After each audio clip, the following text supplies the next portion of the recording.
এটি জাপানের একটি কিচেন গার্ডেন। এটি মূলত শহর এলাকায়। এখানে এই বিল্ডিংটির মালিক বাগানটি করেছেন।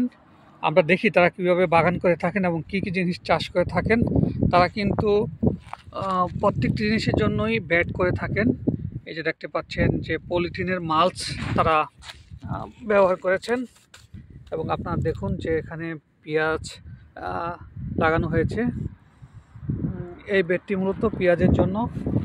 তারপর যদি আমরা পরবর্তী বেডটি দেখি, এখানে লেটুস পাতা এবং ওই পাশে মূলা, এখানে আলু, এভাবে আসলে বেড করে লাগানো হয়েছে। এবং আরেকটি জিনিস আপনাদের দেখাই, এই যে মূলা, এই যে বেগুন গাছ যেন পোকা আক্রমণ না করতে পারে। এখানে পেঁয়াজ, এই যে পেঁয়াজের জন্য যে বেডটি করা হয়েছে দেখুন, তারা মূলত মালচিং পদ্ধতি ব্যবহার করে থাকে যেন পানি ধরে রাখা যায়। এখানে কিন্তু অনেক জিনিসই চাষ করা হয়েছে। এখানে আপনাদের যদি দেখাই যে মূলা, একটি মূলা কিন্তু 1 কেজি, 1.5 কেজি, 2 কেজি ওজনেরও হয়ে থাকে। এবং পেঁয়াজগুলো কিন্তু অনেক বড়, একটি পেঁয়াজ 250 গ্রাম 200 গ্রামের মতন হয়ে থাকে। এখানে কিছু আপনার মটরশুঁটি গাছ দেখতে পাচ্ছেন। এখানে কিন্তু মটরশুঁটি গাছগুলো জন্য স্পেশাল ব্যবস্থা করা হয়েছে মাচার মতো করে। এখানে আপনারা দেখতে পাচ্ছেন যে পেঁয়াজ, তারপর তিসি, তারপর এখানে কিন্তু এই মালিক ফ্রুটস গাছ লাগিয়েছেন। এখানে মালটার মতো একটি জিনিস আছে।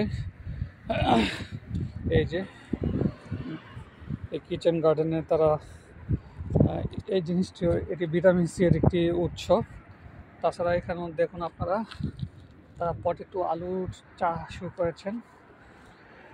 আরও বিভিন্ন রকমের জিনিস, এগুলো সালাদের সাথে দিয়ে খাওয়া হয়।